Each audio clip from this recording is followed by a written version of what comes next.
During the worst night of my life, when I was faced with a horrifying, life-changing experience, I found myself being repeatedly harmed by acts of kindness. Autistic people like me think and experience the world differently than non-autistic people, which is why it is so important to ask us what we need before taking any action to help us. Let me explain. I had been away from home for a while when I got a call from a neighbor telling me the police were at my house to do a wellness check on my husband and they needed my keys to get in. I arrived to find several police cars parked outside, all with their bright, flashing, disorienting lights on. The anxiety I had been keeping in check since the phone call started to unravel with the added sensory stimulation of those lights. A policeman took my keys and then directed me where to stand in front of the garage door so I would be safe while they went inside to do the wellness check. What the policeman didn't know was he had just done exactly what he was trying to avoid, because due to my acute sense of smell, I realized, standing there alone, my husband was dead just a few feet away on the other side of the garage doors and had been for several days. When the policemen came back outside, they surrounded me to keep me from running into the house after hearing their news of them finding my husband's body. Again, to keep me safe. And yet again, I felt the opposite of safe because they didn't know they moved too fast or crowded me too close, or that I would feel the heavy, unexpected pressure of a hand on my shoulder for months afterwards when I thought of that moment. The kind-hearted victim advocate didn't know that her requests of me to interact with her therapy dog, sit in her car, or of her giving me all kinds of verbal information about community services was sapping my strength and depleting the energy I needed to make it through that experience. Instead of giving me support, she was taking what I needed away from me, inadvertently causing me more stress and strife. The neighbor who made the phone call asked me to join her for dinner, which meant having to make small talk, and that's my social kryptonite, an impossibility for me to do that night.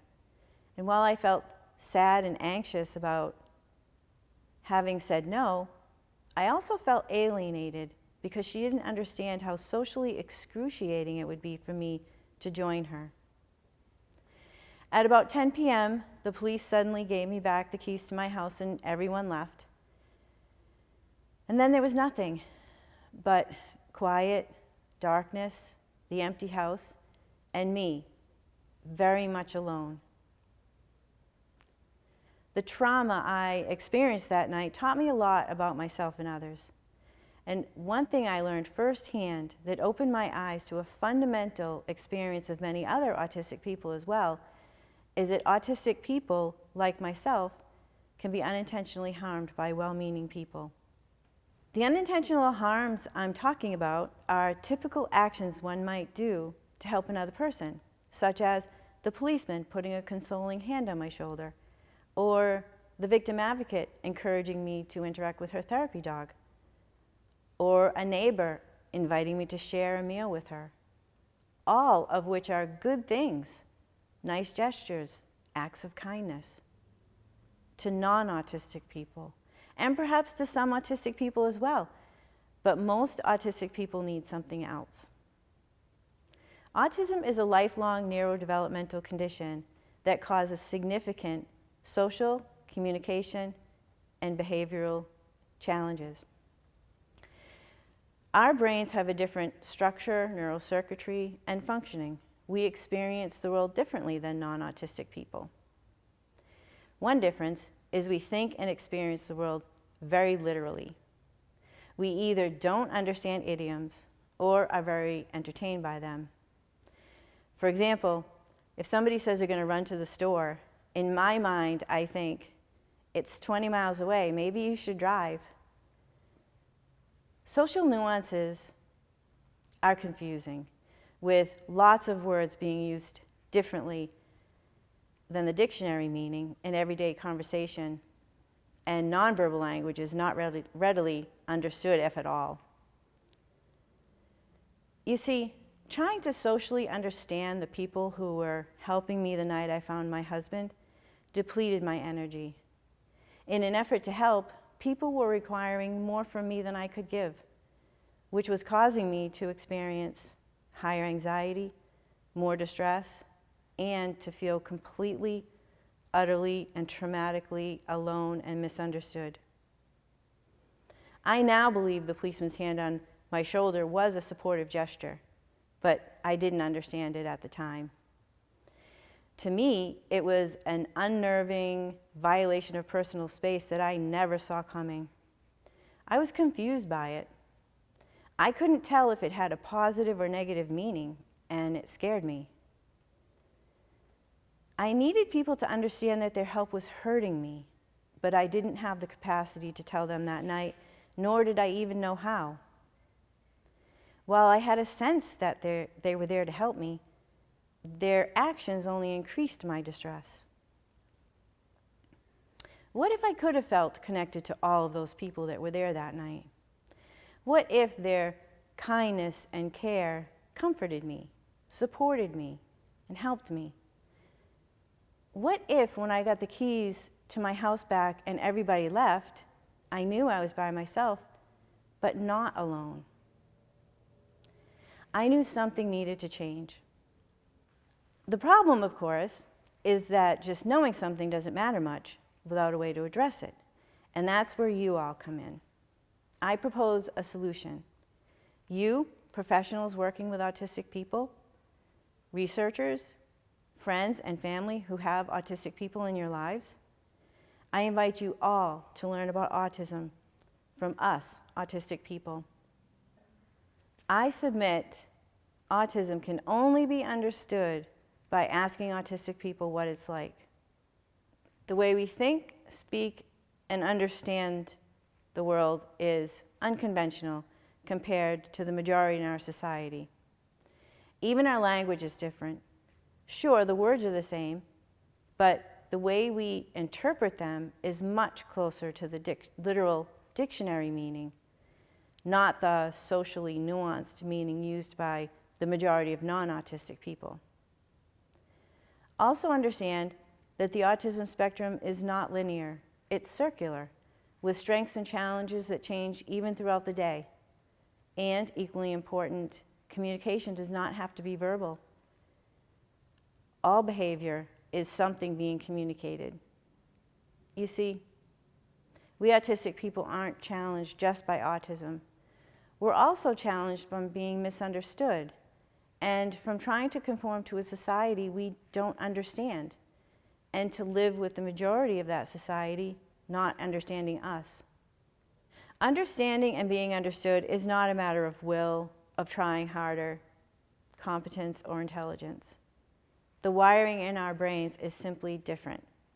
I and other autistic people like me need your help in sorting out a way of communicating that truly works for us all. We need you to understand us and then be okay with the differences between us. And I have lived experience showing that it can work. In the aftermath of my husband's suicide, I would sometimes get triggered and need assistance. One of those times, there was a person there who helped me by asking me what I needed before taking any action. She also didn't get frustrated by my literal way of communicating, my sensory needs, or how I understood the situation differently, or that I took longer to process things. And because of that, I felt supported. Like her, taking a moment and asking what is needed before acting can help other autistic people feel supported. It also generates an opportunity for you to hear us and to believe what we say we need and to work alongside us towards mutual well-being. And it can be difficult because oftentimes the action to take is to wait for an autistic person to be regulated, or to sit with them in silence, or to be there for them a few feet away.